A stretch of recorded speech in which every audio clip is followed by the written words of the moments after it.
પાંડુરંગ શાસ્ત્રી આઠવલેજી ડૉક્ટરની સલાહથી આરામ કરી રહ્યા હતા. નિર્મલાતાઈ તેમની પાસે જ બેઠા હતા. સ્વાધ્યાયનું આટલું મહાન કાર્ય થયું છતાં પાંડુરંગ શાસ્ત્રીને પૂર્ણ સંતોષ થયો નહોતો. તેથી જ તેમણે નિર્મલાતાઈને કહ્યું, હજી ઘણું કાર્ય કરવાનું શેષ છે.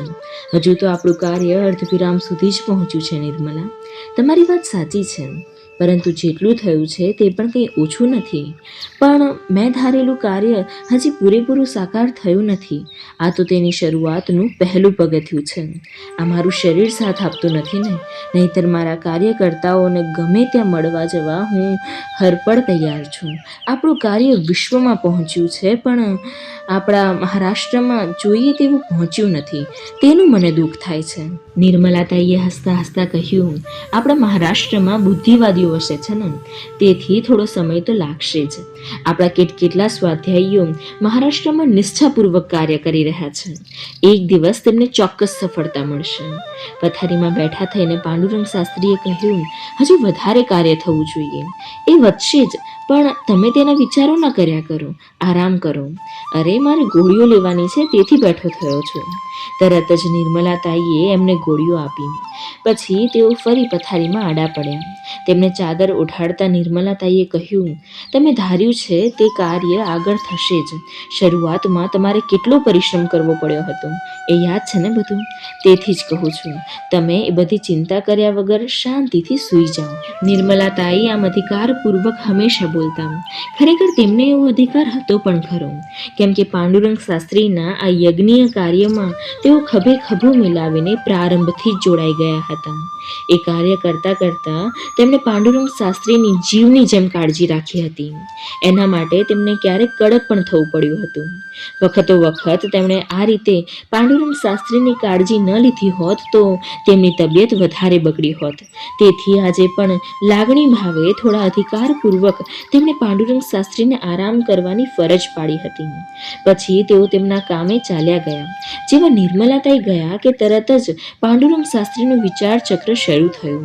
તેઓ મનોમન બોલવા લાગ્યા, પરમાત્માને પ્રિય છે તેવું માનવ ઉત્થાન અને માનવ ઉત્કર્ષનું કાર્ય સમસ્ત વિશ્વમાં થતું મારે જોવું છે. ત્યારે જ મારું જીવન સાર્થક થયું એમ હું સમજીશ. પરંતુ નિર્મલાની વાત પણ ખોટી નથી. હજી સુધી જેટલું કાર્ય થયું છે તે પણ ઓછું નથી. દિવસે દિવસે એ કાર્ય વધવાનું જ છે. પ્રારંભથી જ મારા હાથે પ્રભુપ્રિય કાર્ય થતું રહ્યું છે.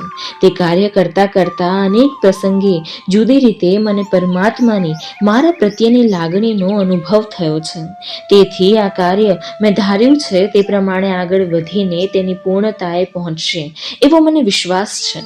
મારા સમસ્ત નિષ્ઠાવાન કૃતિશીલ સ્વાધ્યાયીઓ જ એ ક્રાંતિ કરશે. મનમાં આવા વિચારોનો પ્રવાહ વહી રહ્યો હતો ત્યારે તેમને તેમના કાર્યારંભના દિવસોનું સ્મરણ થઈ આવ્યું. 1954ની સાલમાં જાપાનમાં મળેલી દ્વિતીય વિશ્વ તત્વજ્ઞાન પરિષદ ગજવીને તેઓ ભારત પાછા ફર્યા અને તરત જ તેમણે પ્રભુ પ્રેરણાથી પ્રત્યક્ષ કાર્ય કરવાનો આરંભ કર્યો. ત્યારે તો તેઓ સાવ એકલા જ હતા. ત્યારે તેમનો કોઈની સાથે ખાસ સંબંધ નહોતો. તેમના વિરોધક નહોતા, પણ શંકાખોર હતા ખરા. તેમના કાર્યમાં તેમને સફળતા મળશે કે નહીં તેવી ઘણાને શંકા થતી. કેટલાક લોકો તેમની વિરુદ્ધ પોતાના વિચાર ફેલાવતા. કોઈને પણ ત્યારે તેમની સફળતાની ખાતરી નહોતી. પરંતુ પાંડુરંગ શાસ્ત્રી તેમના મનોબળના જોરે પોતાના મનને ગમતું કાર્ય કરી રહ્યા હતા. તેમના એ કાર્યમાં એકમાત્ર પરમાત્માની કૃપા અને આશીર્વાદનો સહારો હતો. એકલતામાં તેમને એકમાત્ર પરમાત્માનો જ સંગાથ હતો.